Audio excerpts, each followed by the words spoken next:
Meal prepping and planning for holiday celebrations can be a stressful time, especially when you're on a budget. And if one of your goals is to be a little bit more frugal in the kitchen, we've got some ways you can achieve that. Joining us this morning, Jon Knight, the executive chef at Food Bank of the Rockies, to kind of give us some tips on creating more budget-friendly meal for the holidays and beyond. Jon, thank you for being with us this morning. Thank you for having me. I wish people at home could smell this because it smells so good already.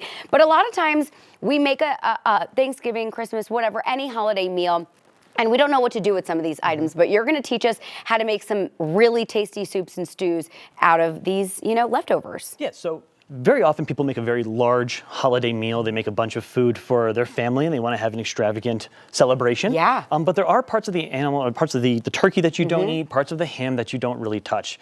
One of the bigger pieces that we have are turkey wings here. Okay. A lot of times, I know in my house at least, the turkey wing doesn't get taken off the bird. It doesn't get eaten. It just sits there as decoration. It goes back into the fridge until Yeah. one day it goes into a trash can. Yeah. Well, there is so much flavor on here because it's just Wow. a chicken wing. There's all that, the Ooh. skin and the collagen. That makes great soups Yeah. and stews.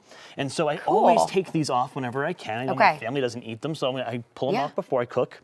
I bake them off separately. Okay. And then I kind of just have them out here. These are roasted up until it's kind of crispy. The skin's got a lot of that crunch to it. Yeah, love that. And then over here, I have all the vegetables that I trim off. As Okay. I'm working in the kitchen, or a lot of us do, if I'm Yeah. cooking a lot of meals, I'm cutting onions, I'm peeling carrots, Sure. I have all of that leftover that's there. Yeah. That has flavor still. Wow. That has a lot of nutrition in there. Like the And so ends of even the an onion ends, type and of deal. Yeah, even like this is the Yeah, top of an yeah. onion right I here. usually pitch that, so you're teaching me something. And so yeah, this is something that we can actually use here. Wow. And so what normally is we hit a trash can, I'm actually going to turn it into something else. Cool. Because we want to get the flavor out of this and Yeah. all of that, all that goodness that we Yeah. get from the Stretch food. our dollar too. Everything's so Exactly. expensive these days. And so how we get just a little bit more out of this, I'm not going to lose that. I'm buying it by the weight. Yeah. Let's do something else. So I get a big old pot that Okay. I have, and I take all of these vegetable trimmings that I have, and this is the tops of celery, this is the tops of carrots, all those onion peels.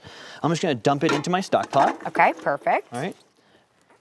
And then from here, I've got a turkey leg. I've got some the turkey wings. They go in. Everything just goes in full. Just goes Super in full. easy. Okay. Don't work that hard. Okay. Make your life easy. I love that. And then I'm gonna Saving us money and making it easier on us. Thank you, we Jon. have to make this as easy as possible too, right? Yeah. I don't want to work all the time for food. Right, right. So all I'm going to do now is we just cover it with water. I would cover it to about a ½ inch from the surface. Okay. Bring it to a boil. Okay. Put it on low. If I have an electric stove, I would just put it on the low setting and go to bed. Okay. Wake up in the morning. So overnight. Overnight, 8 to 12 hours it's going Okay. to cook. So it's going to cook at a super low temperature. Cool. Right, not going to boil away, not going to be super high. I don't want a rolling boil. I want it on low, low, low. So it's safe while we're sleeping. So you're safe while you're sleeping. And then either go to work, if you get it done in the morning. Obviously, this clearly wasn't that hard to do. Sure, yeah. Go to work, go to bed, wake up, and it's done. Cool. You can also do this in a crock pot if you're worried about having things on the stove. Some yeah. people don't like having things on the stove. I like that idea. So you throw it on a crock pot, Yeah. put it on the low setting, and lid it. Come back the next day. Yeah. All you're going to do is when you're done, you strain everything out, and the liquid that gets left behind Right over there. ends up having all the color. The brown comes from the roasted I have on everything, but it has all the taste of all the vegetables, all the turkey, and then it has this great, great solid base. Now, I don't salt it. I Okay. don't put anything else in. It probably already has a ton of flavor as it is. It has a ton of flavor as Yeah. it is, and what am I going to use this for? If I throw it in a soup, I'm going to flavor that later. Sure. If I'm throwing it in another dish, I'm going to add salt and flavoring there. So this now becomes an ingredient that I can keep in my kitchen instead of having to buy it from the store. All those containers of broth and stock that you buy. And I feel like it's probably healthier for us too, right? Oh, yeah. That's awesome, Jon. Absolutely clean. Yeah, thank you so much. What a great demonstration. Can you also talk to us about how we make our grocery shopping list just a little bit more budget friendly? Because we're talking about, things just keep going up and up and up, and it's tough these days.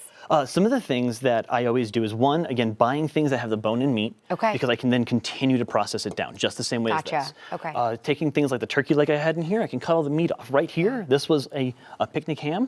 It was a small ham. I cut the meat off and used it, and then the bone becomes a soup for the next day. It's the next thing as well. Yeah. But also, don't shy away from frozen vegetables. Yeah, okay. We all know we spend a lot of money on the fresh produce that's in there, and how much of it do you actually use? How much hits the trash can because you didn't get to it, right? We Absolutely. just didn't have enough time. Yeah. So don't shy away from the frozen food section. Yeah. If you go in there, they have the bags of vegetables. We have things that are a way of freezing it now that isn't the old way of putting it in a block of ice and having it in that little carton. They have the bags. If you can feel it and they're all separated, that is still a really good product. They're frozen in a way that's super fast. It maintains all the healthy parts of it, maintains the structure, and still tastes good. And if you don't get to it this week, you still have all of it. It's still going to be good. Oh my gosh, so you don't lose that money trying to be healthier and eating more vegetables.